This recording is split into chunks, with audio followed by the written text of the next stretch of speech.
La Torah, les mitzvot et l'antidépresseur.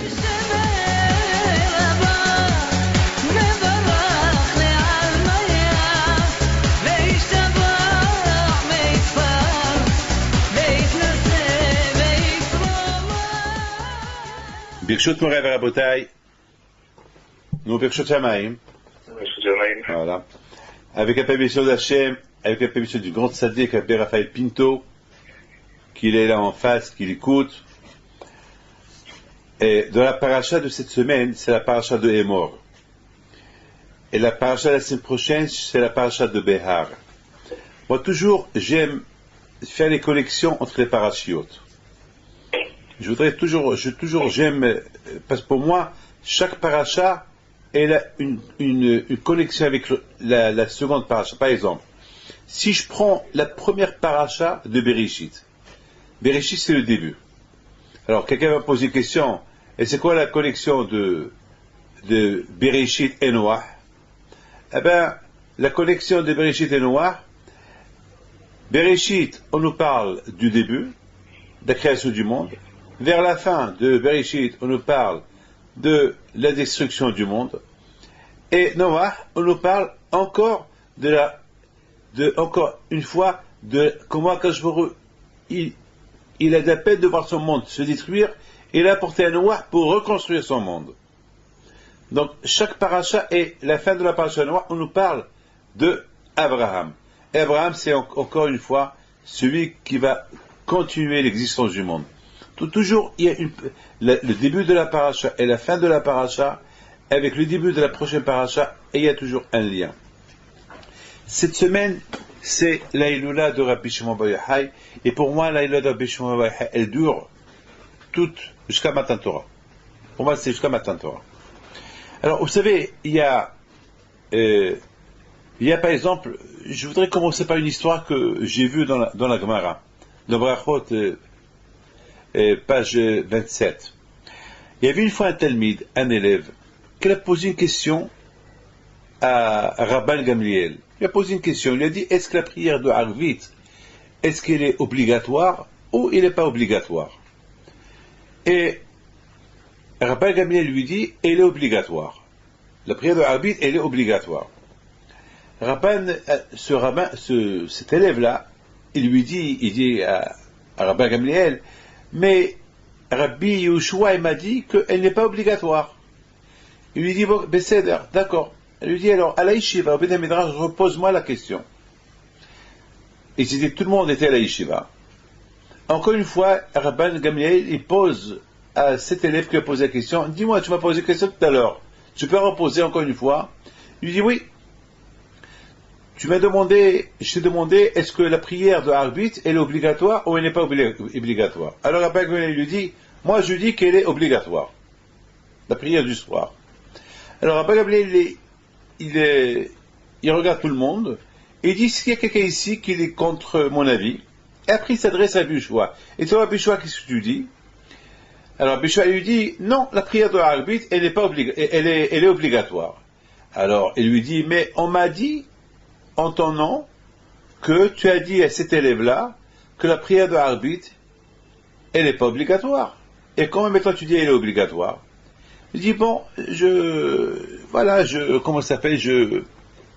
change d'avis. Il lui a dit, avant, tu changes d'avis. Alors, Rabban Gamliel, qu'est-ce qu'il fait? Il se met debout, il parle, et Rabbi Yehoshua, il était debout, il n'a pas laissé s'asseoir. Les Hachamim sont un peu énervés sur Rabban Gamliel. Qu'est-ce qu'ils ont décidé, Hachamim? Ils ont décidé de le détrôner. Parce que Rabban Gamliel était, à l'époque, il était le Nasi, il était le président de la communauté juive d'Israël. Ils ont décidé de le détrôner.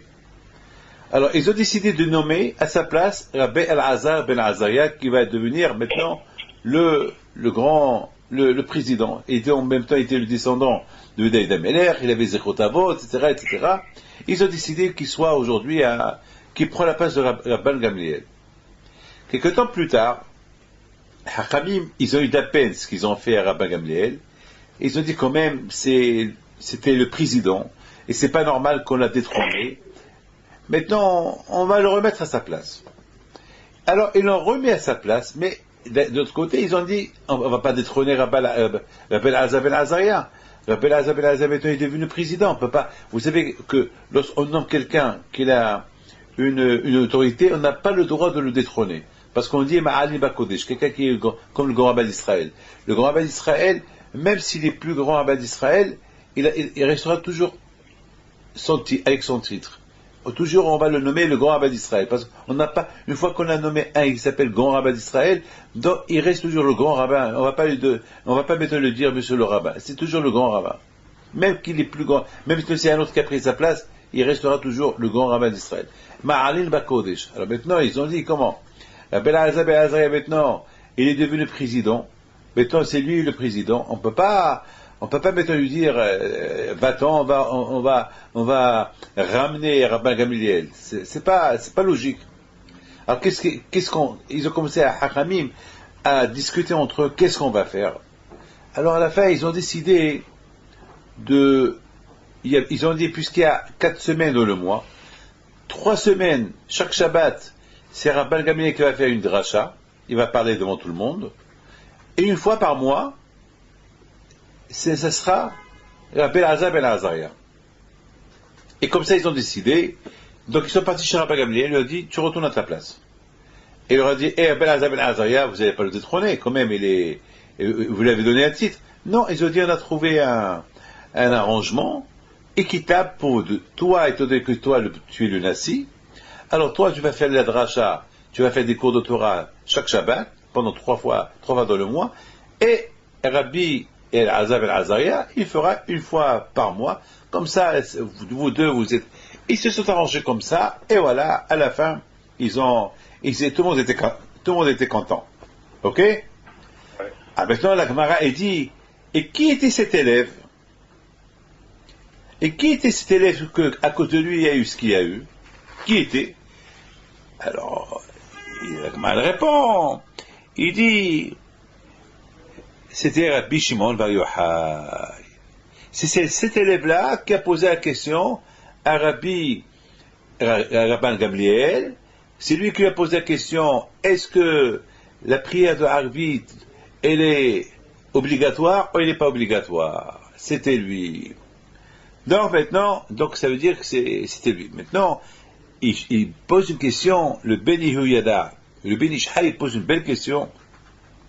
Il dit, pourquoi la Gemara, depuis le départ, elle n'a pas dit, il y a eu un élève qui s'appelle Rabbi Shimon Bar Yochai, qui a demandé une question à Rabban Gamliel, et lui a dit, est-ce que la prière de Harvit, elle est obligatoire, ou elle n'est pas obligatoire? Pourquoi? Rabban Gamliel lui a dit quoi déjà? Hein? Rabban Gamliel lui a dit quoi? Rabban Gamliel lui a dit, elle n'est pas obligatoire, la prière de Harvit. Non, pardon, Rabban Gamliel dit que la prière de Harvit, elle est obligatoire. Alors lui, Rabbi Shimon, l'élève là-bas lui a dit, mais il m'a dit Rabbi Shua qu'elle n'est pas obligatoire. Maintenant, après, on va pas recommencer encore l'histoire. Okay. L'histoire, elle est dans Masechet Brachot, page Kaf Zayin. Là-bas, il y a la Kaf Zayin Amoud Bet. Il y a là-bas toute cette histoire. Alors maintenant, Binoda, il pose une question. Il dit, mais qu'est-ce qui se passe? Maintenant, une fois que les choses sont arrangées, la Gemara dit, ואותו תמיד בתחילת המעשה שגרם לכל זאת, ששאל עם תפילת ערבית רשות החובה, היה רבי שמעון בר יוחאי. Voilà. Maintenant la question qu'il pose à Ben Ishai, pourquoi la Gemara, elle n'a pas dit, depuis le départ, que Rabbi Shimon bar Yochai, c'est lui qui a posé la question à Rabban Gamliel, est-ce la prière de Arbit est obligatoire ou n'est pas obligatoire? Pourquoi jusqu'à la fin? Pourquoi jusqu'à la fin la Gemara dit, et cet élève-là qui a causé tout ce balagan entre Rabban Gamliel et Rabbi Yehoshua, et tout ce qui s'est passé, c'était Rabbi Yehoshua. Mais depuis le départ, la Gemara, elle aurait dû dire, il y avait une fois un rab qui s'appelle Rabbi Yehoshua, qui est parti chez Rabbi Yehoshua, qui est chez Rabban Gamliel, lui a demandé est-ce que la prière de arbitre est obligatoire ou elle n'est pas obligatoire, et lui a dit, Rabban Gamliel va dire, elle est obligatoire, et va lui dire, mais Rabbi Yehoshua m'a dit qu'elle n'est pas obligatoire, et puis, il va lui dire, bon, Rabbi Yehoshua, tu sais quoi, au Beth Midrash, tu vas me reposer la question. Et au Beth Midrash, Rabbi Shimon va reposer la question à Rabban Gamliel, et Rabban Gamliel lui a dit, elle est obligatoire, le prière de l'arbitre. Il va encore lui poser la question, il va poser la question à tout le monde, est-ce que quelqu'un est d'accord avec moi ou pas? Personne ne va répondre. Après, il va dire à Rabbi Yehoshua, mais Rabbi Yehoshua, il m'a dit, Rabbi Shimon que toi tu as dit qu'elle n'est pas obligatoire. Et après, enfin, toute l'histoire. Mais pourquoi, depuis le départ, la Gemara, elle nous a pas dit que cet élève-là, c'était Rabbi Shimon Bar Yochai. Comme par exemple, si moi je raconte une histoire, je lui dis, vous savez quand je raconte une histoire sur quelqu'un, et je raconte toute l'histoire, et une fois que je termine l'histoire, je dis, et vous savez que c'est qui sur quelqu'un, c'est tel et tel. Et pourquoi depuis le départ je dis pas, il y avait une histoire sur tel et tel. Beaucoup de fois, je vais raconter une histoire sur Rabbi Chaim Pinto.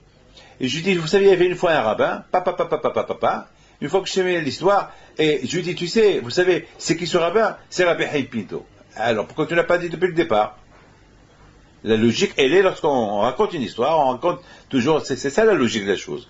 Vous avez compris? C'est ça la question. Bon, Binishai, il donne une réponse.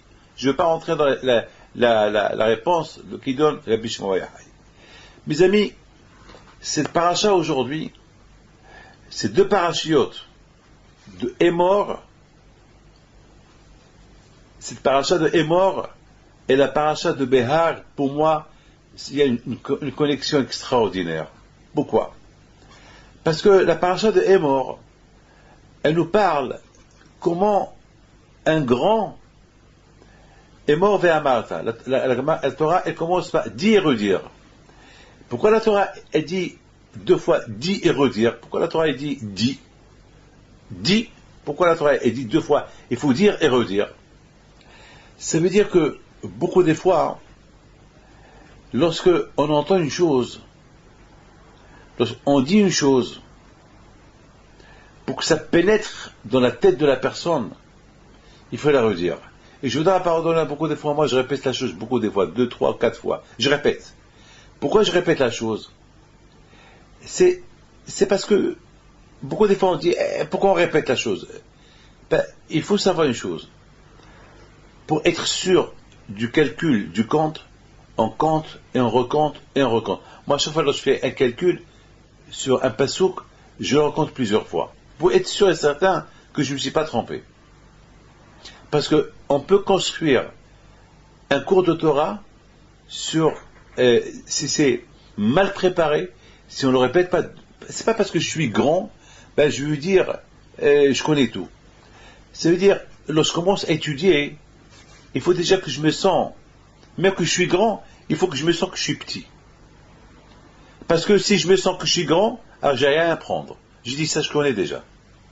Ça veut dire que Hémor ve'amarta, dire et redire, Hachamim dit, c'est quoi dire et redire? Ça veut dire que le grand, il doit dire au petit. Moi, j'explique à ma façon, d'après le Moussar. Moi qui crois que je suis grand, alors, pour que ce que je suis en train d'étudier, ça reste dans ma tête, il faut que je me considère que je suis petit. Si je me considère que je suis petit, alors ce que je vais étudier, ce que je vais me dire, je vais bien le capter. Je vais bien l'étudier. Mais si déjà je me sens que je suis grand, alors j'ai rien à m'enseigner. Et si j'ai rien à m'enseigner, alors malheureusement, j'ai rien à apprendre. Je risque même de me tromper plus tard. Et c'est ça, je pense, la leçon de Hémor ve'amarta. Écoutez très bien. Et d'où j'apprends ça? De Behar. Behar, c'est Moshe Rabbeinu. On a vu que Moshe Rabbeinu, alav shalom, combien de fois il monte chez Akadosh Baruch Hu, il redescend, il remonte, il redescend, il remonte, il redescend. Alors que si Moshe Rabbeinu, il voulait vraiment, il a tout compris. Il a tout compris. Mais Moshe Rabbeinu, il a compris le leçon de Hakadosh Baruch Hu. Beaucoup des fois, j'explique, on voit que Hakadosh Baruch Hu, si vraiment Hakadosh Baruch Hu, il veut enseigner la Torah à Moshe Rabbeinu, est-ce qu'il avait besoin de dire Moshe Rabbeinu monte? Mais Hakadosh Baruch Hu, il peut parler avec Moshe Rabbeinu de là-haut, et Moshe Rabbeinu, il est en bas, il lui enseigne la Torah.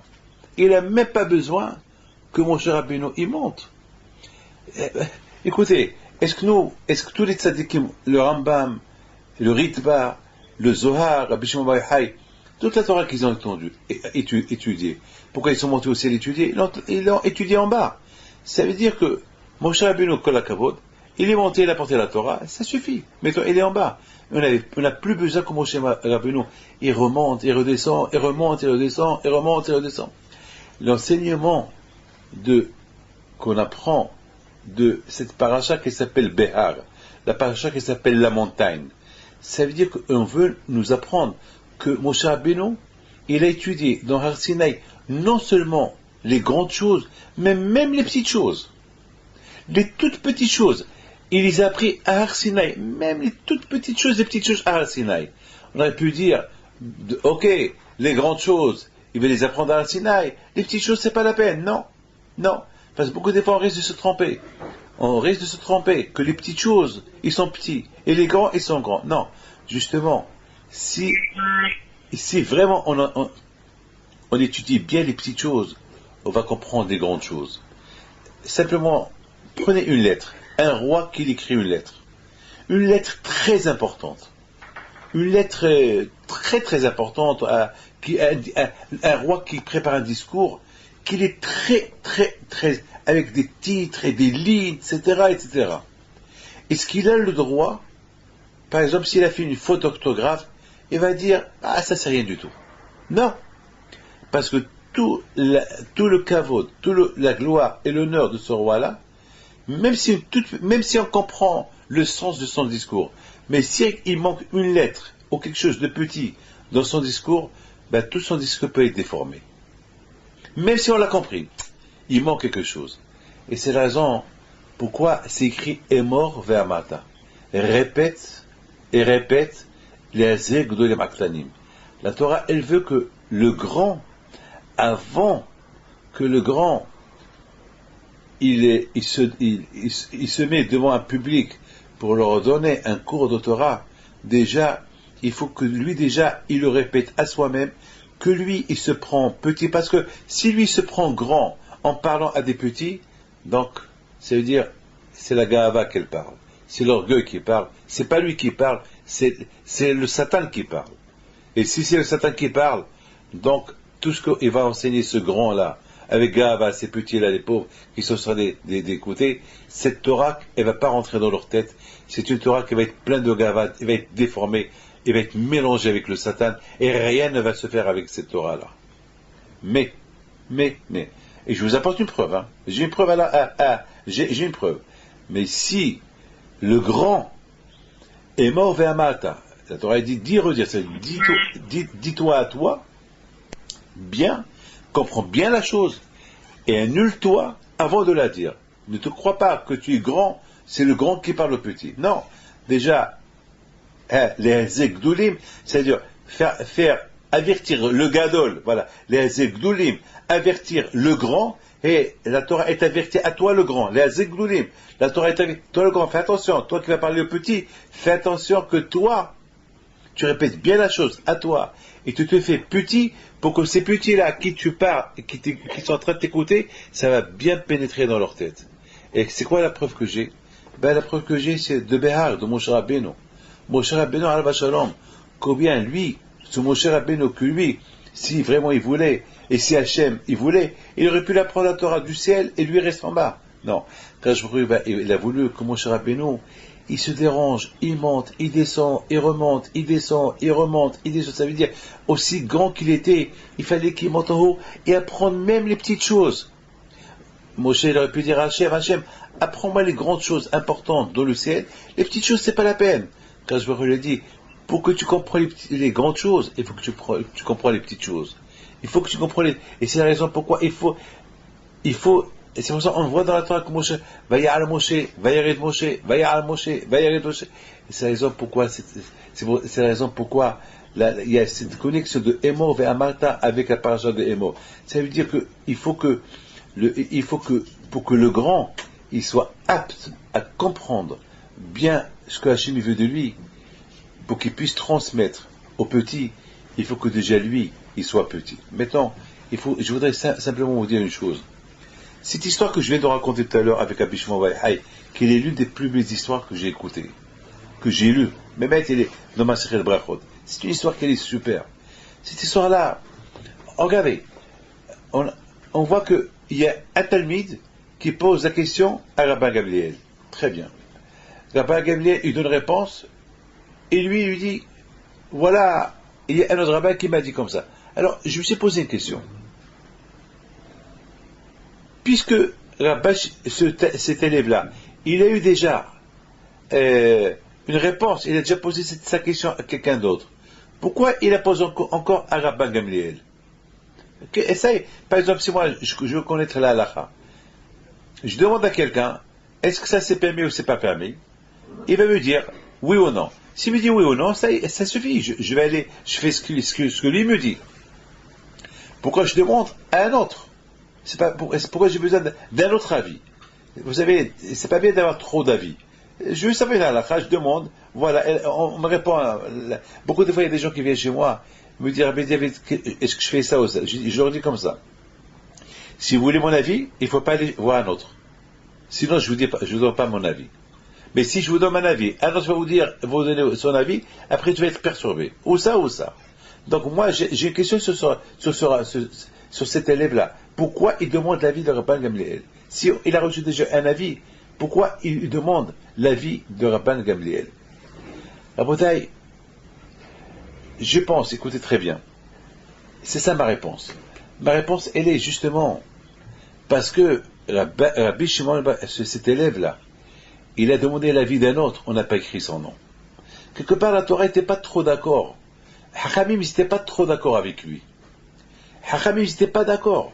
Ça y est, tu as demandé l'avis de Rabbi Shua, tu as posé une question, tu as dit, est-ce que c'est permis ou c'est pas permis de faire arbitre? Et ça veut dire, est-ce que la prière de arbitre est obligatoire ou n'est pas obligatoire? Il t'a dit qu'il n'est pas obligatoire, ça veut dire reshoot, ça veut dire tu l'as fait, ça veut dire reshoot, ça veut dire que tu l'as fait, c'est pas oba, c'est pas comme la prière du shahrit et la prière de minha qui est obligatoire. Ça y est, tu as posé la question à Rabbi Shua, c'est pas la peine de demander la question à Rabban Gamliel. Ah ben justement, le fait qu'il a posé la question à Rabban Gamliel, et il a causé une dispute, une histoire, à cause de sa question, entre Rabban Gamliel, Hachamim et Rabbi Shua, Hachamim n'ont pas mentionné son nom. Hachamim n'ont pas mentionné son nom. Mais lorsque il y a eu la paix, pourquoi ils n'ont pas mentionné son nom?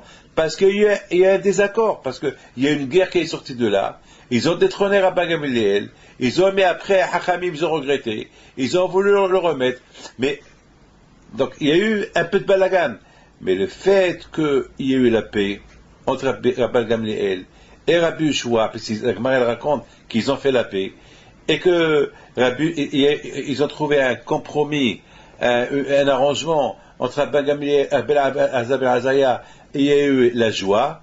Donc, ils ont dit maintenant que un bien est sorti de toute cette affaire-là. Au lieu d'avoir deux qui nous donnent des drachot, un qui nous fait des drachot, on a deux. Au lieu maintenant, et beaucoup de choses bien, ils sont sortis de cette histoire-là. Maintenant, ils disent, et qui était celui-là? C'est Rabbi Shimon Bar Yochai. De là, tu apprends une chose extraordinaire. De là, on apprend une chose extraordinaire. Combien un homme, il doit répéter la chose. Si maintenant, Rabbi Shimon Bar Yochai, au départ, il a bien capté la chose, il a demandé la halakha, ça, il ne s'est pas fait de demander à un autre. C'est suffit. Garde la halakha, ça y est, tu la gardes. Parce qu'on demandait un autre avis, et en plus, à Rabban Gamliel, ça risque de faire des histoires. En plus, tu demandes à Rabban Gamliel, et Rabban Gamliel te dit, et c'est obligatoire. Après, tu dis, mais il m'a dit quelqu'un, c'est pas obligatoire. Non, il y a eu une histoire qui est sortie de là. Il y a eu un balaga qui est sorti de là. Donc quelque part, il y a une histoire. C'est la raison pourquoi Hachamim, ils n'ont pas mentionné le nom de Rabbi Shimon bar Yochai au départ, parce que quelque part, selon la grandeur de Rabbi Shimon bar Yochai, pour qu'il cause une histoire pareille, c'était pas pour son kavod. Donc c'est la raison pourquoi on n'a pas. Mais puis Hachamim, ils ont vu plus tard qu'il n'y a que du bien qui est sorti de là, alors ils ont écrit son nom. Maintenant, pourquoi je vous raconte ça? Parce que j'ai trouvé quelque chose d'extraordinaire. Une chose extraordinaire. On connaît tous l'histoire de Rabbi Shimon bar Yochai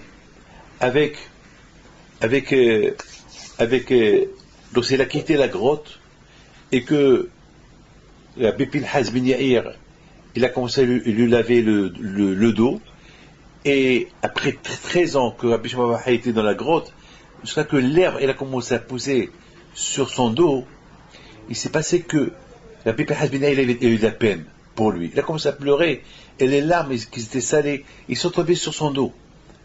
Et puis Rabbi Shimon bar Yochai a dit il a eu mal, ça l'a piqué. Et Rabbi Pinhas ben Yair lui dit oh Eli, malheureusement que je te vois dans cet état. Et qu'est-ce qu'il lui dit Rabbi Shimon bar Yochai? Ashrecha shre'atini bekar. Heureusement que tu m'as vu dans cet état-là. Parce que si j'étais pas dans cet état, j'aurais pas été Rabbi Shimon bar Yochai. Parce que pendant 13 ans que j'étais dans la grotte, j'ai bien compris les secrets de la Torah. Et j'ai bien compris tous les secrets de la Torah quand que Hachem les a enseignés à Moshe Rabbeinu. Tous ces Emor ve'amarta, tous les mitzvot, les secrets de la Torah, parce que le mot Behar, c'est Gemataria Raz. Le mot Behar, c'est Gemataria Raz. Raz, ça veut dire le secret de la Torah. J'ai compris tout, même les secrets de la Shemitah, je les ai compris, j'ai tout compris. Et Bekar, c'est Gemataria de Bam, Vidibarta Bam. Ashrecha Ashre'ateni Bekar. C'est quoi Bekar? Maintenant, avec l'étude que j'ai étudiée là-bas, parce que je me suis comporté comme un petit. Je ne me suis pas comporté comme un gadol qui est devenu ce qui est devenu. Je me suis comporté comme un petit. Et pas je me suis comporté comme un petit. J'ai eu le zéchut de comprendre Bekar qui est la Gemataria de 42. 42, c'est Bekar Svidi Barta Bam. C'est 13 ans que j'ai passé là-bas, que j'ai étudié la Torah. J'ai réussi à comprendre et les mitzvot dévoilés et les mitzvot qui ne sont pas dévoilés, les secrets de la Torah. Et je voudrais simplement dire une chose, que dans la paracha de Emor, c'est écrit Vikafte minha hadasha. Et la question pour moi elle est grande. C'est quoi minha hadasha l'Hachem? C'est quoi minha hadasha l'Hachem? C'est quoi Vikafte minha? Pourquoi ça existe quelque chose de nouveau, hein? On n'a jamais vu ça pour Pessah, pour Sukkot, pour Shoshana, pour Kippour, rien qu'à Pessah, rien qu'à Shavuot, pardon. On dit Vikafte, vous allez sacrifier un minha hadasha. Ça veut dire un sacrifice nouveau. Un sacrifice. C'est quoi un sacrifice nouveau? C'est quoi un sacrifice nouveau? Ben écoutez bien ce que je vais vous dire. Pour moi, un sacrifice nouveau, c'est lorsqu'un homme, pendant ses 49 jours, il se prépare bien, écoutez bien ce que je vous dis, il se prépare bien, il répète, qu'il ne voit pas qu'il est grand.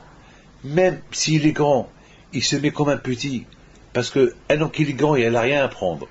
Parce qu'il croit qu'il connaît tout, alors, donc celui qui apprend, regardez un petit toujours il apprend. Un grand, il n'a rien à apprendre. Pourquoi? Parce qu'il croit qu'il n'a rien à apprendre. Mais un grand, il a plus à apprendre plus que le petit. Mais parce qu'il croit qu'il est grand, donc il croit qu'il n'a rien à apprendre. Et c'est ça l'erreur. Et c'est pour ça qu'il faut qu'il répète, et mort vers Mata. Il faut qu'il répète à lui avant. Comme par exemple, si Rabbi Shimon bar Yochai, il aurait bien, avant qu'il a posé la question à Rabban Gamliel, il aurait bien posé la question à Rabbi Yehoshua. Ça suffit. Mais le fait qu'il a répété cette question à Rabban Gamliel, il y a une histoire qui est sortie de là.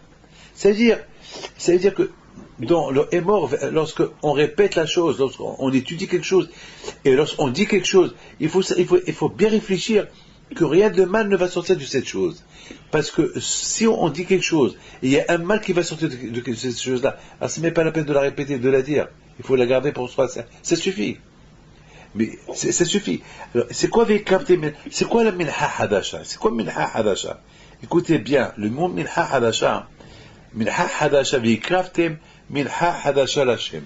Vikaftem minha hadasha l'Hashem, c'est racheter votre, c'est vikaftem minha hadasha l'Hashem, racheter, non, minha hadasha l'Hashem, c'est, oh, vikaftem minha hadasha, c'est l'Hashem. Rachetez votre mohel. Mohel. Mihila. Ça veut dire qu'à Shavuot, il y a une mihila. Vikraftem, minha, hadasha, lachem, j'ai pensé, rachetez votre mohel. Un pardon. C'est quoi un pardon? Parce que justement, lorsqu'un homme, il s'est bien préparé pour Matan Torah, et un homme, il a bien fait ses calculs, il est propre de ses midotraot, alors, lorsqu'il arrive, Shavuot, Akash automatiquement, il lui pardonne. C'est-à-dire qu'il y a une mihila à Shavuot. Parce que comment voulez-vous que ce juif-là, il va recevoir la Torah s'il a beaucoup d'abérot dans ses mains? C'est-à-dire que mettons, voilà mon hidouche, que mettons, il y a la Apessa, à Kippour, il y a une mihila, et à Shavuot aussi, il y a une mihila. Pourquoi? Le fait que tu as réparé les 48 midot, les midot haute, même tes sha'itouma, tu as tout réparé, tu viens d'avoir Kadosh Baruch Hu propre, Hakadosh Baruch Hu, il te pardonne. Donc toi-même, tu deviens comme une minha hadasha l'Hashem. C'est-à-dire que l'homme lui-même, il devient comme un sacrifice à Akadosh Baruch Hu. C'est-à-dire Adam Kekim, l'homme lui-même, il se sacrifie à Akadosh Baruch Hu. C'est de la folie. C'est de la folie. Ça veut dire que c'est hachana pour Matan Torah. C'est cette préparation qui se prépare l'homme pour Matan Torah. Non seulement qu'il reçoit la Torah, mais Akadosh Baruch Hu lui pardonne. Un homme qui reçoit le pardon d'Akadosh Baruch Hu, mohel. Alors ça y est, il reçoit. Mais un homme qui n'est pas mohel, quel pardon il va recevoir? Quel Torah il va recevoir? Mais il va recevoir quoi? Un homme, il donne sa personnalité à Kadosh Baruch Hu. Kadosh Baruch Hu, il se donne à Kadosh Baruch Hu. Kadosh Baruch Hu, il lui donne. Kadosh Baruch Hu, il lui donne. Alors maintenant, on a maintenant des choses extraordinaires dans cette paracha-là. Si on fait la... Et je termine avec c'était quoi la question que tu m'as posée, Raphaël? C'était sur le Kohen, parce qu'il était mou. Voilà. Hazak ou Baruch. Hazak, super, tu m'as posé une très belle question qu'elle arrange mon shiur. Raphaël Pinto, vous m'avez posé une question. Vous m'avez dit pourquoi un Kohen, qu'il a un moum, il ne peut pas travailler au Beit HaMikdash. C'est ça? Oui. Il ne peut pas travailler. Alors maintenant, sachez une chose, que hier, qu'il y a une halakha dans la Gemara, je crois que c'est Masechet Sanhedrin, dans Kiddushin, je crois que c'est non, c'est Kiddushin Daf, je pense, Daf Kaf Bet, je me rappelle pas, au Nun Aleph, je me rappelle, dans Kiddushin, c'est écrit que un Kohen, il n'a pas le droit d'être Eved Nirtsa. Il n'a pas. C'est quoi Eved Nirtsa? Ça veut dire un Eved. Il est esclave pendant 6 ans. La 7e année, il sort, il est libre. Maintenant, s'il dit je reste avec mon maître, je ne veux pas être libre, alors on lui fait un trou dans ses oreilles et il reste les Olméad avec son maître. Alors maintenant, qu'est-ce qui va se passer avec un Kohen qui est Eved? Et après qu'il est Eved, après un Kohen qui a fait une bêtise, puis il est devenu un esclave, et que maintenant, il ne veut plus quitter son maître. Alors s'il ne veut plus quitter son maître, qu'est-ce qu'on va lui faire? Il faut lui mettre un trou. Alors la Gemara a dit que non. Un Kohen, il n'a pas le droit d'être Eved Nirtsa. Il n'a pas le droit. On n'a pas le droit de lui faire un moum. Il n'a pas. Pourquoi? Parce que le Kohen, il y a un pasuk qui dit Veshav le'ahuzato. Il y a un pasuk qui dit que le Eved, que le Kohen Eved, après 6 ans, il faut qu'il retourne chez sa famille.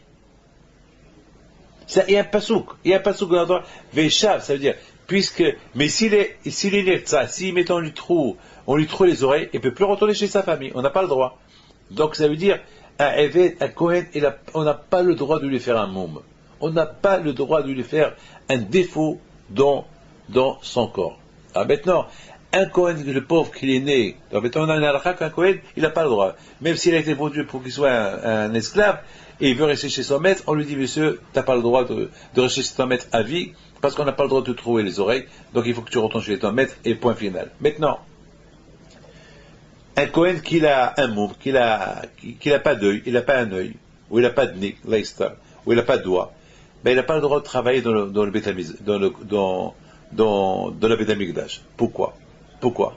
Et le pauvre, il est né comme ça. Alors je pense que le Kohen, il représente les tzadikim. On appelle les tzadikim Kohanim. La Torah, elle veut nous dire que, comme ça. La Torah, elle veut nous dire que un Kohen, lorsque les Juifs ils allaient au Beth Amikdash, ils voyaient les Kohanim travailler dans le Beth Amikdash. Et les Juifs, ils apprenaient des Kohanim comment servir à Kadosh Baruch Hu.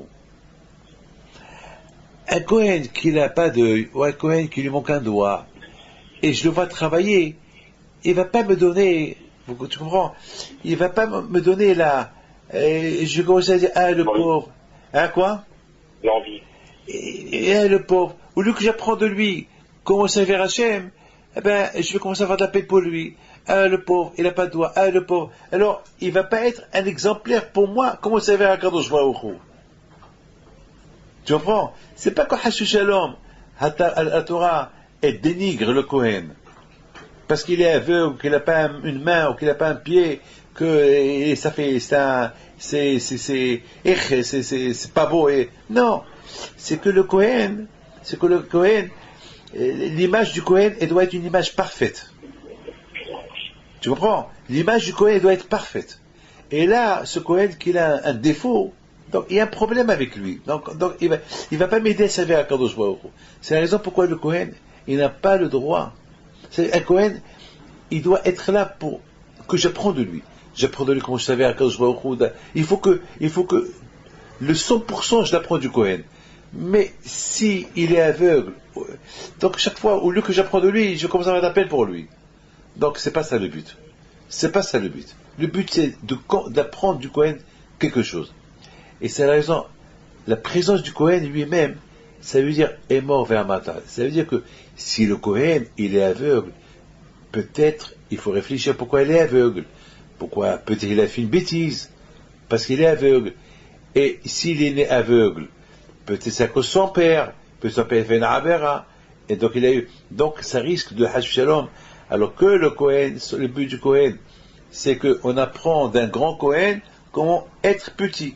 Tu comprends? Alors on risque de commencer à faire des recherches sur ce Kohen-là, pourquoi il est aveugle, pourquoi il dit ça, pourquoi il a dit ça. Donc ça va. Donc d'ailleurs dans cette même paracha. Il va le décourager. Hein? Il va le décourager. Ça va décourager. D'ailleurs dans cette même paracha, on apprend. La Torah nous enseigne comment un Kohen, il doit être exemplaire que par sa personnalité, et les gens vont apprendre de lui. Mais si un Kohen il est aveugle, il n'y a rien à apprendre de lui, de sa personnalité. On risque au lieu d'apprendre de lui, il va commencer à se poser des questions. Pourquoi il est aveugle? Donc, au lieu qu'on rentre dans un. Mais par contre, ceux qui ont des défauts, ils ont quelques travaux, je ne sais pas quoi, dans le Beth Amikdash, mais des travaux sont grands. Pas grand chose. Le Mashiach, pas Mashiach. Voilà ce que je pense, comment j'ai réussi à maintenant, il y a un petit hidouche qui m'a dit, Michael, ton frère, quelque chose de beau. Il a dit que, sur le pasuk, Alita la marom, Shavita Shivi. Et c'est quoi Alita la marom, Shavita Shivi? Moshe Rabbeinu est monté au ciel, et il a pris un butin. Et c'est quoi Shivi? Arizal Kadosh dit Shivi, c'est les initiales de Shimon ben Yochai. Il a pris Shimon ben Yochai. Il a kidnappé, pas kidnappé, pas kidnappé, pas un otage, un butin, comme un butin, il a pris un butin. Lorsque tu fais une guerre, tu gagnes un butin. Alors, le butin qu'il a gagné, Moshe Rabbeinu, c'est pas la Torah, on dirait, c'est Mashiach. Alors maintenant, je me suis posé une question. Mais la Torah c'est pas un butin. Mais la Torah c'est un butin. Pourquoi Arizal Akadosh il me dit que le butin c'est Shimon ben Yochai? Alors moi j'ai répondu, j'ai dit, c'est vrai. Moshe Rabbeinu il a pris un butin qui s'appelle Torah, Et le vrai butin, c'est les secrets de la Torah. Et les secrets de la Torah. Et les secrets de la Torah, c'est Shimon ben Yochai. C'est ça le vrai butin. Parce que la Torah, on la connaît, c'est écrit. Mais les secrets qui ne sont pas écrits, comment on les a eus? C'est grâce à Rabbi Shimon ben Yochai. D'accord? C'est ça. Mais maintenant, c'est pas ça.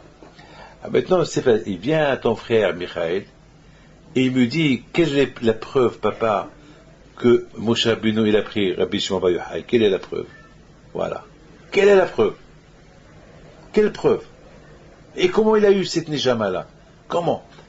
Alors tu sais très bien que la Gemara dit que les neshamot, ils sont mitahat kisei hakavod. Ou pas? Ouais. Ah, écoute très bien. Ah, maintenant, lorsque Moshe Rabbeinu a commencé à discuter avec les malachim, alors quand je vais lui dit, Ehos bekisei kivodi, ve'ane lahem tshuva. Ehos bekisei kivodi, prends mon trône et donne-leur une tshuva. Maintenant, il y a une question qui se pose. Pourquoi il lui dit, prends mon trône? Alors moi j'ai dit à Michael, pourquoi Hachem a dit, prends mon trône? Parce que dans son trône, il y a des neshamot. C'est-à-dire, pendant que tu rends la réponse, choisis une neshama que tu veux. Ve'ane lahem tshuva, je répète, ve'ane lahem tshuva, c'est Gemataria Rabbi Shimon ben Yochai. C'est beau, hein?